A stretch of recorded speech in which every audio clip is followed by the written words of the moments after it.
Hello dear students, मैं संतोष कुमार प्रयागराज से स्वागत है आप सभी का ऑक्सी कोचिंग के एक और वीडियो में। आज की वीडियो में 10.6 के 9वें क्वेश्चन को सॉल्व कर रहे हैं, यानी कि पार्ट आई का वीडियो है। सारे पार्ट के वीडियो चेक करना है आपको, कोई बात नहीं, डिस्क्रिप्शन को चेक करो। 9 क्लास की सारी वीडियो एक ही बारी में देखनी है तो अभी आप डिस्क्रिप्शन को चेक करो, या फिर 9 क्लास के लिए आप आई बटन को भी देख सकते हो, इसके लिए प्लेलिस्ट मिल जाएगी। तो आज वीडियो शुरू करने से पहले सब्सक्राइब कीजिए ऑक्सी कोचिंग यूट्यूब चैनल को और बेल आइकन को ऑल पे कीजिए, जिससे फ्यूचर में कोई वीडियो आप मिस ना करो। अगर आपने पहले से ही सब्सक्राइब कर रखा है तो थैंक यू वेरी मच। तो आज का क्वेश्चन है, दो सर्वांगसम वृत्त परस्पर बिंदुओं ए और बी पर प्रतिच्छेद करते हैं। तो आकृति आप बना लेना, फिलहाल हमने बना लिया है। देखो ये दोनों वृत्त, हालांकि ये वाला थोड़ा सा बड़ा बन गया है और ये छोटा है, लेकिन ये दोनों वृत्त सर्वांगसम है इस क्वेश्चन के अनुसार, ठीक है। और ये दोनों वृत्त ए और बी पर प्रतिच्छेद कर रहे हैं। तो देखो ये दोनों वृत्त बिंदु ए और बी पर एक दूसरे को काट रहे हैं। इसके बाद ए से होकर कोई रेखाखंड पी ए क्यू इस प्रकार खींचा गया है। तो देखो ये जो पॉइंट ए है, इससे एक रेखाखंड हमने खींचा पी ए क्यू, इस प्रकार खींचा गया है कि पी और क्यू दोनों वृत्त पर स्थित है, यानी कि पी जो है एक अलग वृत्त पर स्थित है और जो क्यू बिंदु है वो दूसरे बिंदु पर, दूसरे वृत्त पर स्थित है। तो हमें सिद्ध करना है कि B P equal to B Q. तो हमें ये चीज़ें बी पी, ये वाली रेखा, यानी कि हम यहाँ पे निशान लगा दें, ये वाली रेखा हमें इक्वल में प्रूफ करनी है इस रेखा के बी क्यू के। तो समझ में तो आई गया आपको कि क्या दिया था और क्या पूछ रहा है। तो सर्वप्रथम इसके हल में हम लिखते हैं जो चीज़ हमें ज्ञात है, दिया है।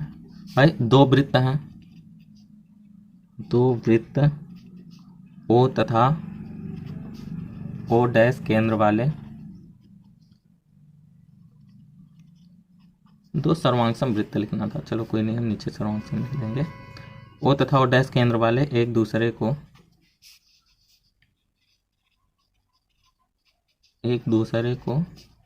ए और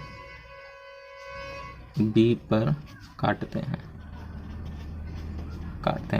ठीक है। और साथ ही साथ दोनों वृत्त सर्वांगसम में है। यहीं पे हमें लिखना था दो सर्वांगसम वृत्त, वहाँ नहीं लिखा तो हमें नीचे लिखना पड़ेगा कि दोनों वृत्त सर्वांगसम है, सर्वांगसम है, ठीक है। चलो अब क्या चीज़ सिद्ध करना है वो तो आपको पता ही है, काफ़ी इजी सा काम है सिद्ध करना है। बहुत ही सरल इस क्वेश्चन का सॉल्व भी है यार।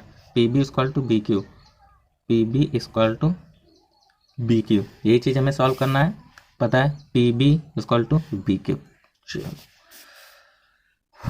अब इसको सिद्ध करने के लिए हमें एक छोटी सी रचना करनी पड़ेगी। ए बी को ज्वाइन कर देंगे, ए बी को मिलाया। अब ए बी को हमने मिला दिया तो अब आप देखो ये जो ए बी जीवा है दोनों वृत्तों में उभयनिष्ठ है, उभयनिष्ठ है, यानी दोनों वृत्तों के लिए ये जो ए बी जीवा है वो बराबर है और साथ ही साथ दोनों वृत्त सर्वांगसम भी है। तो ऐसी स्थिति में इस जीवा द्वारा इस वृत्तखंड पे कहीं भी कोण बनेगा तथा इस जीवा द्वारा दूसरे वृत्तखंड पे कहीं भी कोण बनेगा, वो दोनों कोण बराबर होंगे। देखो किसी भी, आपको ये चीज़ तो पता ही है ना कि किसी भी जीवा द्वारा वृत्तखंड पे बने कोण बराबर होते हैं। आपको ये चीज़ तो पता ही है कि एक वृत्त है, उसमें अगर एक जीवा है तो इस जीवा द्वारा कहीं पे भी हम कोण बनाएंगे वो दोनों कोण आपस में बराबर होंगे। लेकिन अगर देखो एक शर्त और है कि अगर एक वृत्त है और इस वृत्त में दो जीवाएं हैं, एक जीवा और दो जीवा, और दोनों जीवाएं समान हैं, ठीक है, दोनों ही जीवाएं समान हैं, तो ऐसी स्थिति में इस वृत्त द्वारा दीर्घ वृत्तखंड पे बना कोण और इस जीवा द्वारा दीर्घ वृत्तखंड पे बना कोण तथा इस जीवा द्वारा दीर्घ वृत्तखंड पे बना कोण, यानी ये कोण और ये कोण बराबर होंगे। चाहे इसके अंदर भी बना देना तब भी ये और ये बराबर होंगे। समझ में आया? अब आप देखो, तो चाहे आप एक ही वृत्त में दो समान जीवाएं ले लो, चाहे सर्वांगसम वृत्तों में एक ही उभयनिष्ठ जीवा ले लो। यहाँ पे अब आप गौर करो तो ये दोनों वृत्त सर्वांगसम है, ठीक है। तो देखो हम कैसे इसे सॉल्व करते हैं। तो यहाँ पे लिखेंगे, चूंकि देखो गाइस ये दोनों वृत्त सर्वांगसम है, साथ ही साथ ए बी जो है दोनों वृत्तों में उभयनिष्ठ जीवा है। इस जीवा द्वारा चाहे इस वाले वृत्त पर के दीर्घ वृत्तखंड पे कोण बनाए, चाहे इस वाले वृत्त के दीर्घ वृत्तखंड पे कोण बनाए, दोनों ही कोण बराबर होंगे। क्यों बराबर होंगे? क्योंकि भाई दोनों वृत्त उभयनिष्ठ हैं। अगर उभयनिष्ठ ना होता, क्योंकि दोनों वृत्त सर्वांगसम हैं। अगर दोनों वृत्त सर्वांगसम ना होते तो कोण भी बराबर नहीं होता। हालांकि वृत्त सर्वांगसम है तो कोण भी बराबर होंगे। तो हम सबसे पहले लिख लेते हैं, कारण ही लिख लेते हैं कि चूंकि ए बी दोनों वृत्तों की उभयनिष्ठ जीवा है, दोनों वृत्तों की